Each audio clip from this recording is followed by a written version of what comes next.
नमस्कार, सनमार्ग लाइव में आपका स्वागत है। एनडीए हो या यूपीए, एक साथ सब बोल रहे हैं कि देश चौराहे पर है। और जब देश चौराहे पर हो तो चित्रकार, कथाकार, पत्रकार सब कोई कूंची लेकर के, कोई कलम लेकर के सड़क पर उतर आता है। कुछ ऐसा ही किया है प्रसिद्ध साहित्यकार महुआ माझी, जो हमारे साथ हैं। महुआ जी, आपका सनमार्ग लाइव में स्वागत है।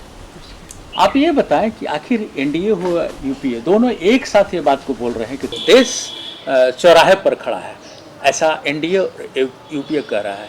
साहित्यकार या लेखिका के नज़र से आपको क्या महसूस हो रहा है? बीते 5 वर्षों में जिस तरह से धर्म के नाम पर समाज को बांटा गया, फिर अब जाति के नाम पर बांटा जा रहा है। अब झारखंड की ही बात करें, आप देखेंगे यहाँ सरना ईसाई आपस में उनको लड़ाया जा रहा है। उसी तरह से हिंदू मुस्लिम और मुस्लिम ईसाई या मुस्लिम आदिवासी ऐसे करके छोटे छोटे टुकड़ों में, जबकि हम लोग कभी ये सब जानते ही नहीं थे। यहाँ के स्कूलों में, कॉलेजों में जब हम लोग पढ़ते थे तो हम लोगों के फ्रेंड्स सभी जाति धर्म के होते थे और अभी भी हैं। लेकिन अभी इधर हम लोग जो देख रहे हैं ना, वो बहुत ही दुखद है, बहुत चिंतनीय विषय है। कई बार तो पर्व त्योहारों में भी लोग गांव देहात में या दूर दराज के इलाकों में जाने से डरने लगे हैं कि पता नहीं फिर उनको दूसरे जाति या धर्म का देखकर कोई उन पर आक्रमण ना कर दे। तो ये अच्छा संकेत नहीं है और इसलिए लोग कह रहे हैं कि चौराहे पर लोकतंत्र खड़ा है। ये हमारा देश किस ओर जा रहा है? इस तरह की अगर राजनीति हो रही है तो लोकतंत्र के लिए ये कितना जायज़ है? देखिए, ये तो बहुत बड़ा खतरा है लोकतंत्र के लिए और नई पीढ़ी गुमराह हो रही है। पहले के जो हमारे नेता हुआ करते थे, वो उन्हें बताते थे कि ऐसे चलो। आप गांधी जी का उठाकर देख लीजिए, स्वामी विवेकानंद जी का उठा लीजिए, या सुभाष चंद्र बोस जैसे नेता जो कि समाज को एक नई दिशा देते थे। आज की पीढ़ी भी उनका अनुकरण करे तो उनका जीवन सुधर जाए।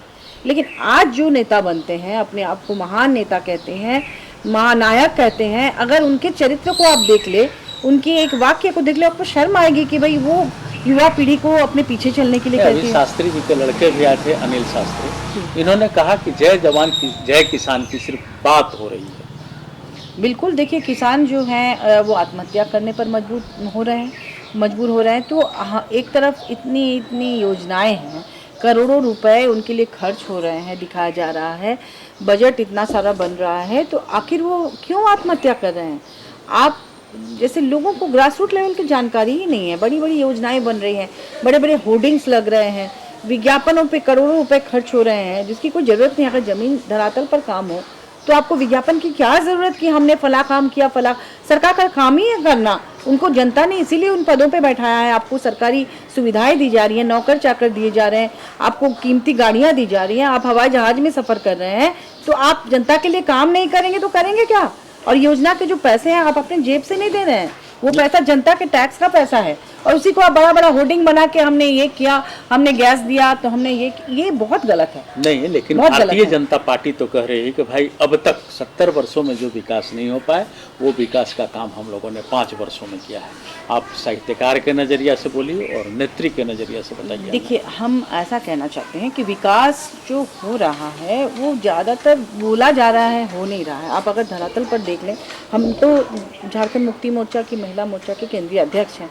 इस नाते झारखंड में जितने भी गांव देहात हैं और जितने प्रखंड हैं, जिले हैं, हर जगह तो मैं घूमती रहती हूँ और वहाँ ज़मीनी हकीकत पता चलता है मुझे। अगर आंगनबाड़ी केंद्र, जो एकदम सबसे पहली इकाई आप मान सकते हैं सरकारी तंत्र का, कि आंगनबाड़ी केंद्रों में जो भी दिया जा रहा है, आप जाके हकीकत पता कीजिए। जो पोषाहार दिया जाता है वो तक वहाँ तक सही नहीं पहुँच सकता है। वो ग्वालों को बेच देते हैं ऊपर के पदाधिकारी, हाँ, वो गाय को खाने के लिए। और वहाँ पे अब उनको पता ही नहीं रहता है कि क्या क्या सामग्री आई है उनके लिए। वहाँ पे जो उनकी निगरानी के लिए कि स्कूल, मान लीजिए आंगनबाड़ी केंद्र है या कहीं भी सब कुछ सही ढंग से हो रहा है कि नहीं, उसके लिए सुपरवाइज़र की नियुक्ति हुई। 30,000 की सैलरी, उनको टैब दिया गया कि वहाँ से GPS लगा होगा, वहाँ वो इंस्पेक्शन करेंगे।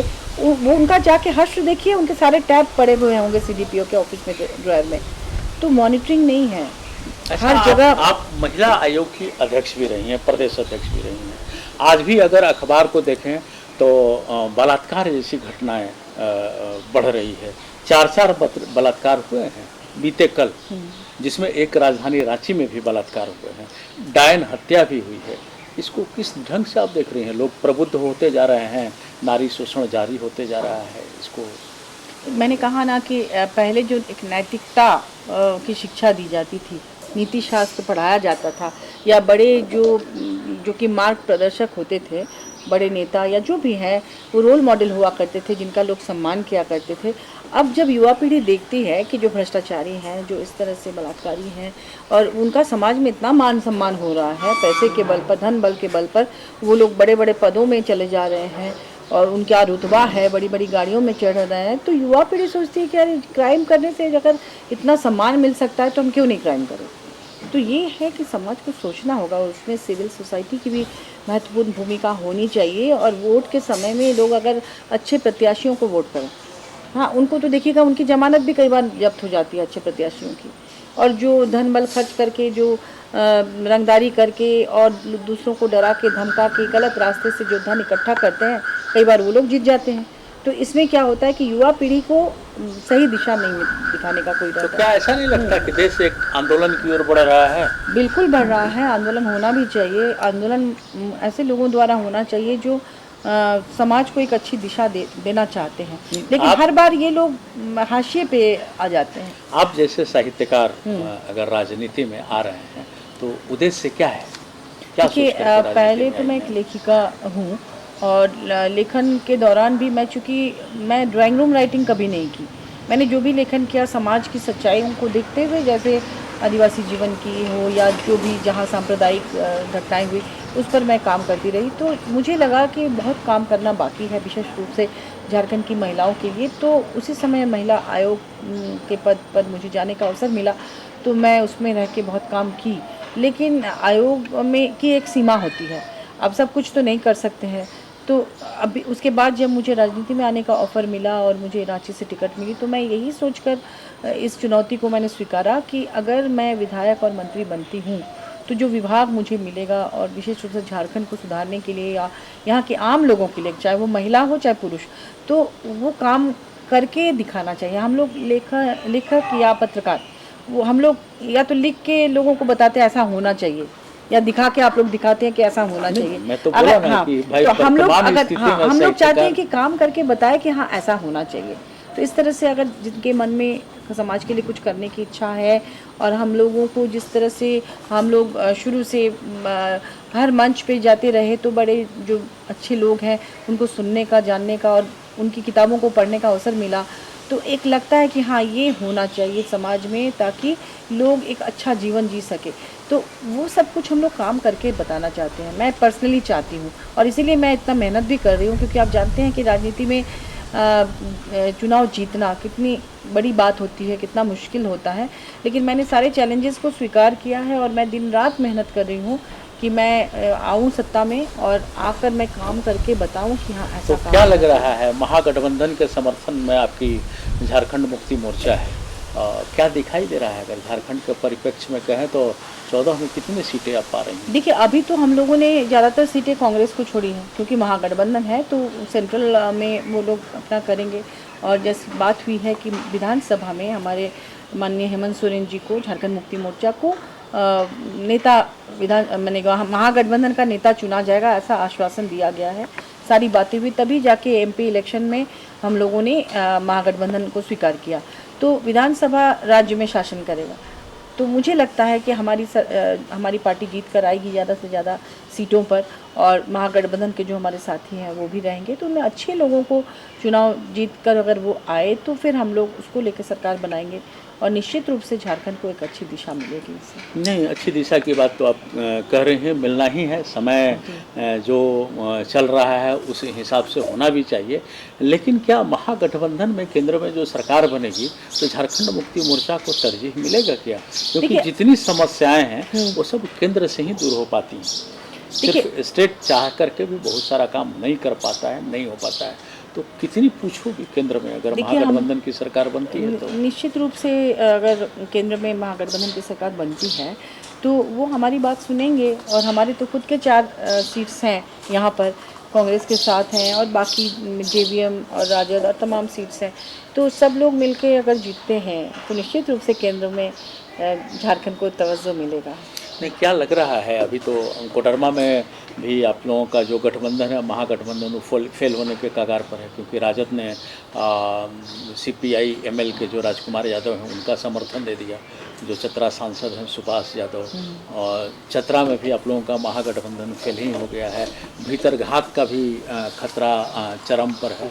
इन सब चीज़ों से कैसे देखिए एक परिवार में भी जब 10 भाई होते हैं तो ऐसा नहीं है कि बहुत ज़्यादा हमेशा सब कुछ एक बहुत ही अच्छे से हो, एक आध असंतोष रह ही जाता है। तो चूँकि सिर्फ 14 सीट्स थे, सीट्स की इतनी कमी थी और उसमें से सारे प्रत्याशी तैयारी कर चुके थे। बहुत सबके मन में एक होता है कि हम करें। कुछ प्रत्याशी पिछले चुनाव में बहुत अच्छा परफॉर्मेंस दे चुके थे, तो अगर मान लीजिए वो अड़े रहे कि नहीं हम ये सीट निकाल ही लेंगे, तो लास्ट मोमेंट में कभी कभी होता है कि लोग सोचते हैं ठीक है 1-2 सीट पे हम लोग फ्रेंडली लड़ाई ही लड़ते हैं। तो ये तो चुनाव में होता है, हर पार्टी में होता है, हर जगह से होता है। यहाँ झारखंड की जो समस्याएं आपने गिनवाई, इसमें कितने % का निदान करने की सोच रही हैं आप, अगर केंद्र की सरकार बन गई तो? देखिए केंद्र की सरकार और राज्य सरकार दोनों अगर साथ में हो तभी अच्छा से काम हो सकता है। तो राज्य सरकार का ज़्यादा उसकी भूमिका ज़्यादा होती है, क्योंकि राज्य सरकार को अपने हाथ से काम करना होता है। तो अगर दोनों जगह हमारे मन के अनुकूल हो गया तो हम लोग तो कोशिश करेंगे कि 100% काम हो। अच्छा, एक बात बताइए, साहित्यकार, कथाकार, चित्रकार, पत्रकार, माने आप भी खुद हैं, अभी इस समय इन लोगों की क्या भूमिका होनी चाहिए देश हित में? देखिए भूमिका ये होनी चाहिए कि लोग आजकल पत्रकारों को, मैंने कई बार आप देखेंगे कि कुछ टीवी चैनल्स हैं जो बिल्कुल देखने से ही लगता है कि बहुत बायस्ड हैं। तो ये लोकतंत्र का चौथा स्तंभ है। तो दुख होता है इस बात से कि वो बायस्ड क्यों है। नहीं होना चाहिए बायस्ड। जैसे मान लीजिए साहित्यकारों के भी बारे में बताएं। हाँ, चित्रकार, ये टोटल का लबोलुबा बताएं कि चारों जो हैं। देखिए साहित्यकार और चित्रकारों में तो मैं कहूँगी कि ज़्यादातर लोग बायस्ड नहीं रहते हैं। मतलब अगर वो सच्चे साहित्यकार और देखिए आजकल बहुत सारे फर्जी साहित्यकार और फर्जी चित्रकार भी पैदा होते हैं। तो वो तो इंसान के, और मैं ये मानती हूँ कि कोई भी व्यक्ति बड़ा कलाकार, अच्छा कलाकार तब तक नहीं बन सकता जब तक कि वो व्यक्तिगत रूप से एक अच्छा इंसान ना हो। बहुत ज़रूरी है। आप कला के क्षेत्र में देखेंगे जितने बड़े कलाकार हुए वो एक अच्छे इंसान थे पहले। तो मैं लेखक भी जो जितने लोग हैं, नाम हो जाना अलग बात है, लेकिन वास्तव में लेखक उन्हीं को माना जाना चाहिए जो दिल से एक अच्छा इंसान है, क्योंकि वो रिफ्लेक्ट करता है आपकी कला में। आप अगर अच्छी सोच रखते हैं ना तो आपके लेखन में, आपकी चित्रकला में, आपके संगीत में, देखिए वो भगवान के जैसे बड़े तानसेन जी वगैरह जो बड़े हमारे संगीतकार हुआ थे, उनको लोग कहते हैं कि वो भगवान, साक्षात भगवान की कृपा उन पर थी। बड़े जो नृत्यकार होते हैं उनमें भी वो अंश आ जाता है, वो एक साधक होता है। तो जो वास्तव में कलाकार, चित्रकार, साहित्यकार हैं वो साधक हैं और वो हमेशा समाज का अच्छा ही चाहेंगे। तो ऐसे लोगों की बात हम करें, हम मास की बात ना करें जो कि फर्जी, मतलब मुखौटा ओढ़ के वो बने हुए हैं पत्रकार, मुखौटा ओढ़ के बने हुए हैं चित्रकार या कलाकार, साहित्यकार। हाँ, बड़ा होना अच्छा है, परंतु बड़प्पन उससे भी अच्छा है। साहित्यकार, चित्रकार या पत्रकार के पास बड़प्पन होने की बात कही महुआ माझी ने। महुआ जी, आज बस इतना ही। आपको बहुत बहुत धन्यवाद, शुक्रिया, नमस्कार।